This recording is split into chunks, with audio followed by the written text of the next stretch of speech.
Continuamos en Quién es Quién a través de Diamante FM 98.7 y Canal 5. Nos acompaña este día el secretario de la Junta Nacional de Drogas, el doctor Daniel Radío. ¿Qué le dice al familiar o quizás al adicto que en este momento lo está escuchando, que habla y que lo escucha usted y dice promover, regular? Promover no.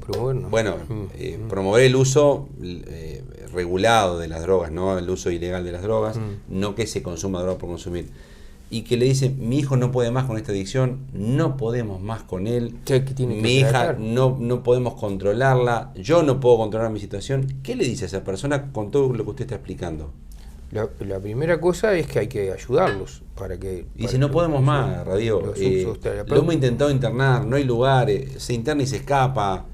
Realidad es que pasa en Uruguay todos los días. Claro. Quizá alguien nos está escuchando que esté viviendo esa realidad. Quiero decirlo bien claro, todas esas cosas pasan por la prohibición, ¿no? Voy a poner un ejemplo. En México, en el año 2006, del año 2006 al 2012, se gastaron en combate al narcotráfico 39.000 millones de dólares. De 2006 a 2012, en armamento, salarios de gente que combate al narcotráfico, todo eso, 39.000 millones de dólares. Se construyó un hospital, salió 40 millones de dólares. Se podían haber construido 1.000 hospitales. Con la plata que se dedicó a combatir al narcotráfico, se podían haber construido 1.000 hospitales y se construyó uno. 1.000 hospitales. Bueno, ahí tenemos la respuesta.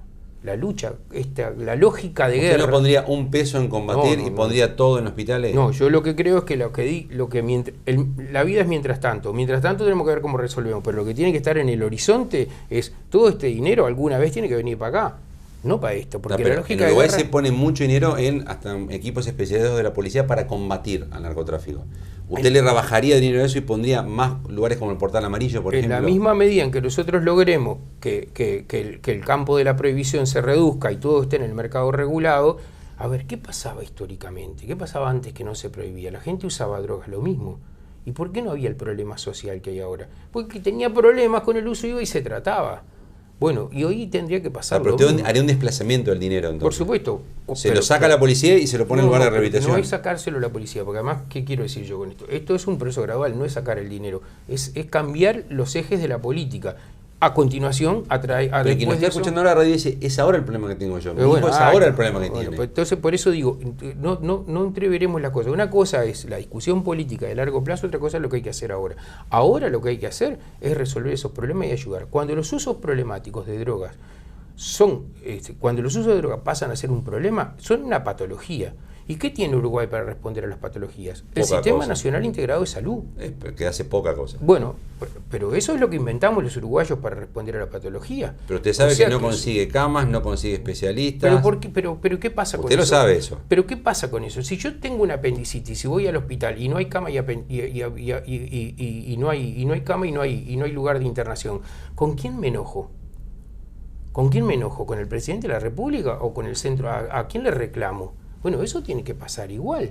O sea, nosotros podemos construir una red paralela de atención, que es lo que tenemos hoy, una red nacional de atención en drogas, que lo que hace es complementar, brindando especificidad y un poco de sensibilidad al tema. ¿Pero usted le traslada la responsabilidad al prestador de salud? No, lo que yo creo es que, porque primero, los usos problemáticos de drogas no solo se abordan desde el punto de vista de salud, sino sociosanitario. Acá tienen que jugar todos, MIDES. El problema es... Nosotros tenemos que ir, cuando entendemos que hay un problema de salud insoluble, la primera respuesta tiene que ser del sistema de salud. Nosotros podemos cooperar con eso, pero no más. ¿Qué quiero decir? Nuestro presupuesto anual de la Secretaría Nacional de Drogas, anual, es igual a un día de ACE. No puedo pretender sustituir eso, pero lo que sí puedo es colaborar con eso, y de hecho es lo que hacemos, la interinstitucionalidad. ¿Es suficiente o no es suficiente? ¿En dónde? ¿En Uruguay? ¿En el mundo? Entonces, resumen, ¿qué le dice a esa persona que está con un problema en este momento? Recibimos todos los días y orientamos a diferentes lugares. ¿Hay un teléfono para que llame? ¿Hay un lugar para que usted le diga, vaya, que le van a buscar una alternativa? Hay un teléfono de ACE que brinda asesoramiento las 24 horas del día, y además tenemos centros de consulta en todo el departamento. Pero el primer lugar al que uno tiene que ir es el prestador de salud. El prestador de salud, la ley le implica, le obliga a dar ciertas prestaciones. La ley le obliga a dar ciertas prestaciones. El público y el privado. Pero además tenemos algunos centros adicionales. De internación tenemos 4 públicos.